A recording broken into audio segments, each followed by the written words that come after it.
Tel Aviv diguncang salah satu malam paling kelam dalam sejarah modern Israel pada Jumat malam, 6 Maret, ketika rentetan rudal klaster Iran menghantam jantung kota tersebut dengan kekuatan yang belum pernah terlihat sebelumnya.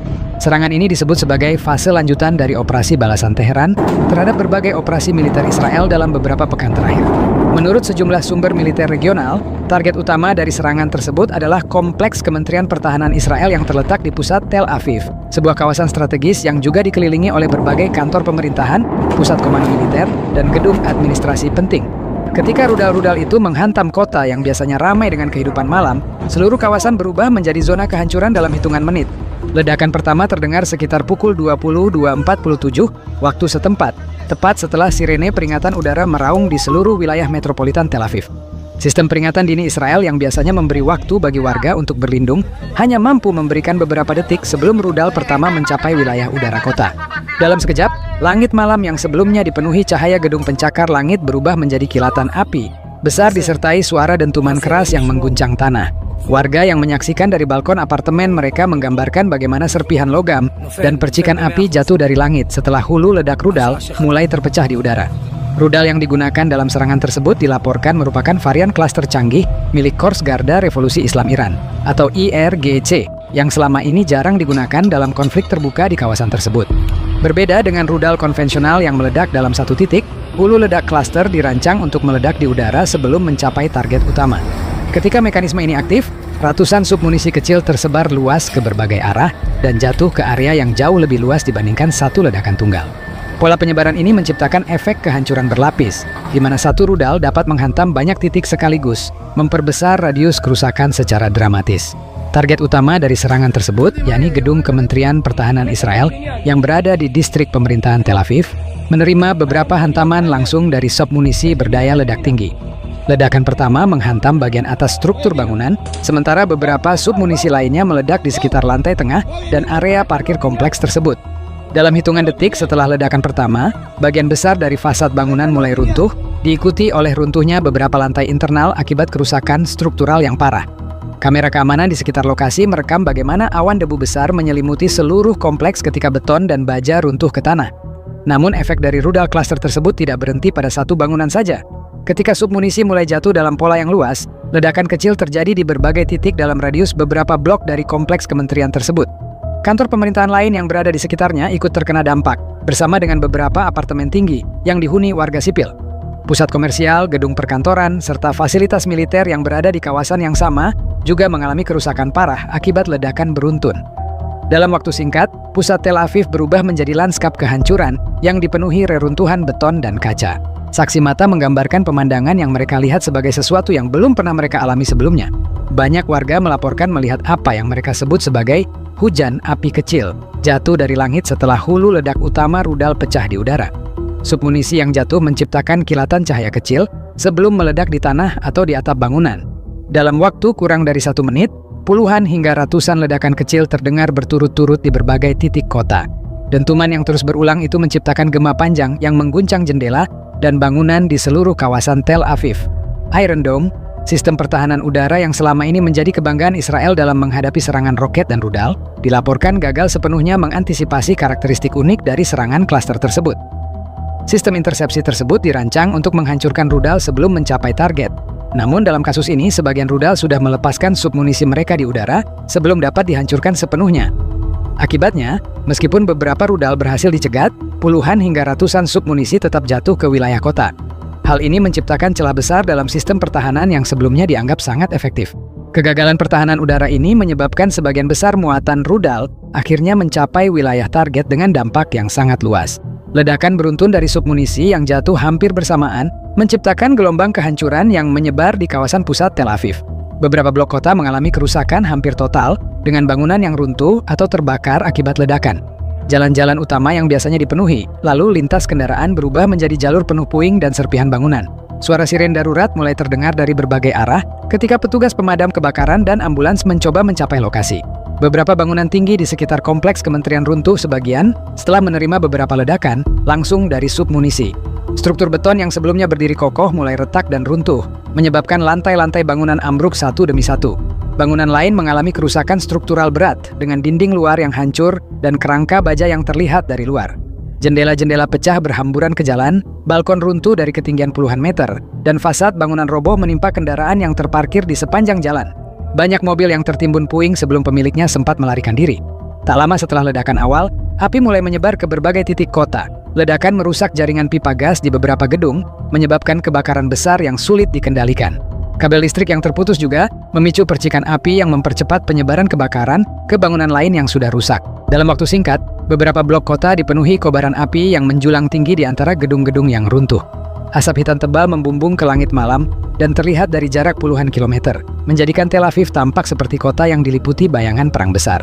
Di tengah suara ledakan yang terus menggema di seluruh kota, ratusan warga Tel Aviv berusaha menyelamatkan diri dengan berlari menuju bunker bawah tanah yang tersebar di sekitar kawasan pusat kota. Bunker-bunker ini selama bertahun-tahun menjadi bagian dari sistem perlindungan sipil Israel yang dirancang untuk menghadapi serangan roket atau rudal. Ketika sirene peringatan berbunyi, banyak warga secara otomatis menuju tempat perlindungan tersebut, membawa keluarga, anak-anak, dan barang seadanya. Namun pada malam itu, perlindungan yang seharusnya menyelamatkan nyawa justru berubah menjadi jebakan mematikan bagi sebagian orang yang berlindung di dalamnya. Sab munisi dari rudal cluster yang jatuh tepat di atas beberapa bangunan menyebabkan struktur di atas bunker runtuh secara tiba-tiba. Ledakan beruntun merusak fondasi bangunan yang menaungi bunker, sehingga beton bertulang dan rangka baja ambruk menutup pintu masuk dan ventilasi. Dalam beberapa kasus, pintu baja bunker yang biasanya dirancang tahan ledakan justru terkunci oleh tekanan puing-puing dari luar. Ratusan orang yang berada di dalam bunker akhirnya terperangkap di bawah tanah tanpa akses keluar dan dengan suplai udara yang semakin terbatas. Tim penyelamat yang tiba beberapa jam setelah serangan pertama menemukan banyak bunker dalam kondisi tertutup sepenuhnya oleh reruntuhan bangunan di atasnya. Beberapa pintu bunker bahkan tidak lagi terlihat karena tertimbun lapisan beton yang runtuh. Petugas penyelamat melaporkan bahwa pada awal operasi pencarian, mereka masih dapat mendengar suara samar dari dalam beberapa bunker. Suara ketukan pelan dari balik dinding beton sempat terdengar, menandakan ada orang yang masih hidup di dalamnya. Namun seiring waktu berlalu dan operasi penyelamatan berlangsung di tengah keterbatasan alat, suara-suara tersebut perlahan menghilang. Di permukaan, kondisi kota tidak kalah mengerikan. Jalan-jalan utama Tel Aviv berubah menjadi medan kehancuran yang dipenuhi puing-puing bangunan dan kendaraan yang hancur.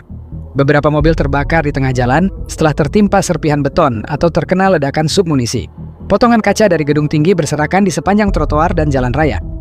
Siren ambulans dan kendaraan pemadam kebakaran terdengar tanpa henti di seluruh distrik pusat, menciptakan suasana kacau yang menggambarkan besarnya skala bencana yang sedang terjadi.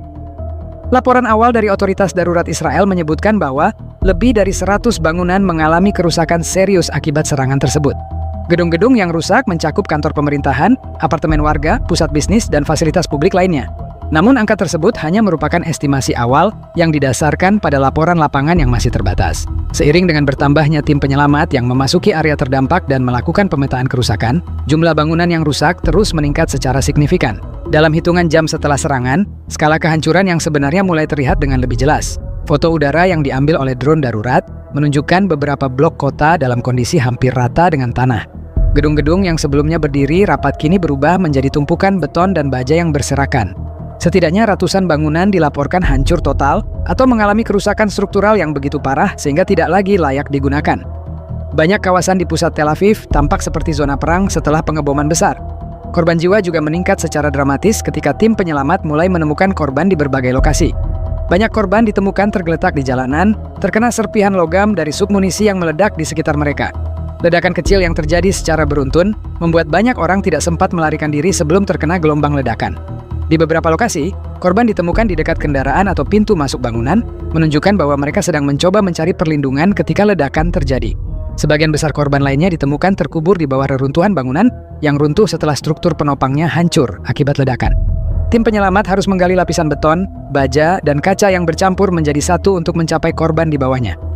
Dalam banyak kasus, korban ditemukan di tangga darurat atau lorong-lorong bangunan, tempat mereka mencoba menyelamatkan diri sebelum bangunan tersebut runtuh sepenuhnya. Proses evakuasi berlangsung lambat karena banyak area yang masih tidak stabil dan berisiko runtuh kembali. Situasi paling tragis terjadi di beberapa bunker yang runtuh sepenuhnya akibat runtuhnya bangunan di atasnya.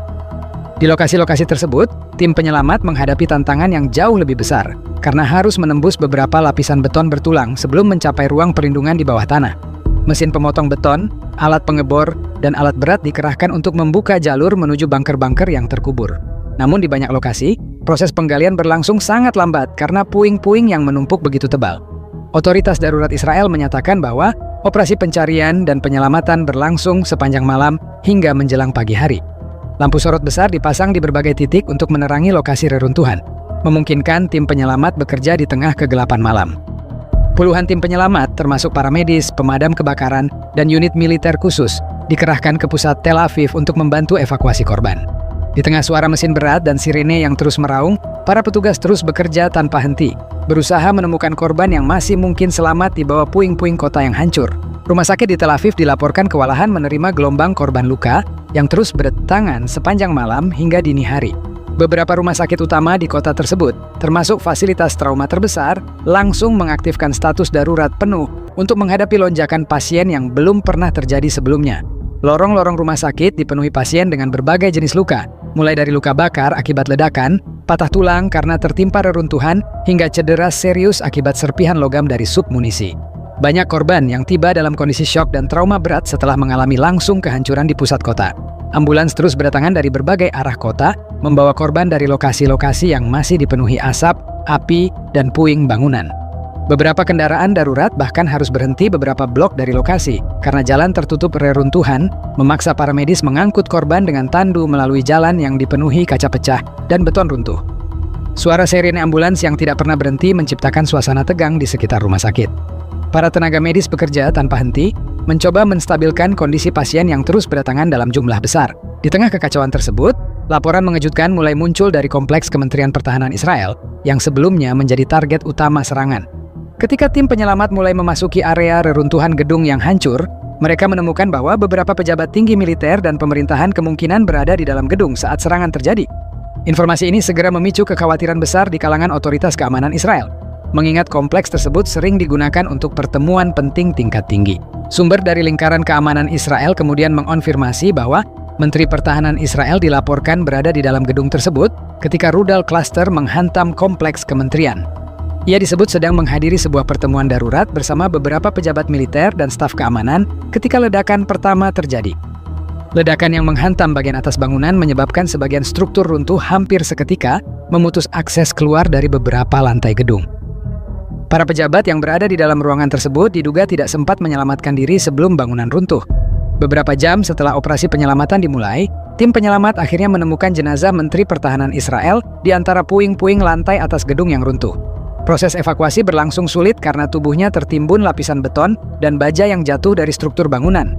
Penemuan tersebut segera dikonfirmasi oleh otoritas darurat setelah proses identifikasi awal dilakukan di lokasi.